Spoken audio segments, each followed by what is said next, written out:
তো good evening আমার প্রিয় দর্শক। তো কুসুমকে দেখা যাচ্ছে যে পায়চারি করছিল একটি ফাইল নিয়ে এবং বলছিল যে দেবলানা কী চক্রান্ত করছে, এটা আমাকে ধরতেই হবে।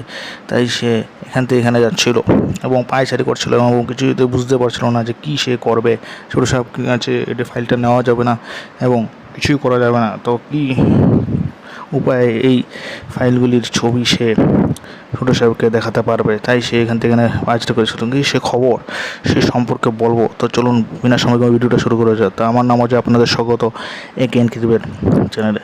তো যখন সে পায়চারি করছিল, তারপরে সে যখন চিন্তা করছিল যে কীভাবে সেই ফাইলটিকে ছোটো সাহেবের কাছে বোঝানো যায়, তার হঠাৎ করে পেছন দিক থেকে ডাক মারলো, ছোটো সাহেব আপনাকে বললেন না।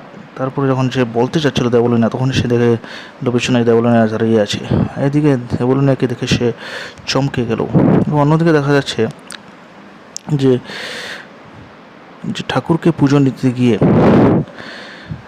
দেবলিনা আয়ুষের মাকে বলছে যে গাঙ্গুলি বাড়িতে তো অতিথিকে কোনো ত্রুটি থাকে না, তাই এইটুকুই আন্টি আপনি আমাকে সুযোগ করে দেবেন না। তাই সে আয়ুষের মা খুব চিন্তিত এবং চিন্তা করছিল যে কী সে করবে, কোনো কিছু খুঁজে পাচ্ছিল না। তারপর সে থালাটি দেবলিনার হাতে তুলে দিল। তো ঈশান এসে বলল, মা এই কী করছো তুমি থালাটি তাকে দিয়ে দিলে। তারপরে দেবলিনা আয়ুষের মার সামনে বলছিল যে আপনি আমার কাছে এখন পদে পদে হারবেন না, আমি জিতে যাব। আমি বলছিলাম না আপনি হেরে যাবেন আমার কাছে পদে পদে, আর এখান থেকেই আপনার শুরু হবে হার। তারপরে সে সেখান থেকে চলে গেল। তারপর দেখা যাচ্ছে যে কুসুম কিছুই বুঝতে পারছিল না যে কী সে করবে। হঠাৎ করে সে বলছিল যে চট করে আমি সেই ফাইলটিকে নিয়ে যাই ছোটো সাহেবের কাছে।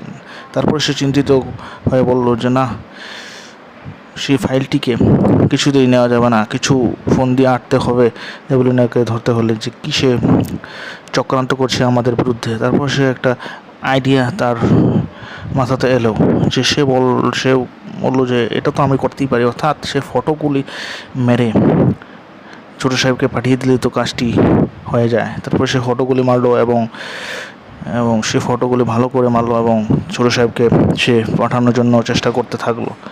তারপর ওইদিকে দেখা যাচ্ছে যে দেবলিনা সেই অতিথির যে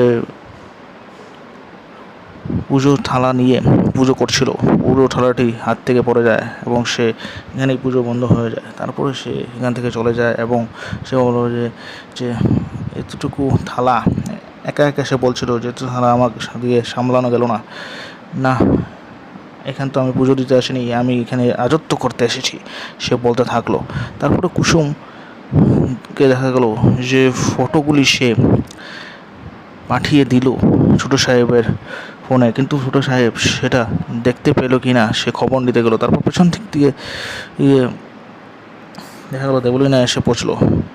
অর্থাৎ কুসুম কি পারবে ছোটো সাহেবকে যে ফটোগুলি দিতে এবং দেবলিনার চক্রান্ত থেকে ছোটো সাহেবকে উদ্ধার করতে, এটাই খুব দেখার বিষয়।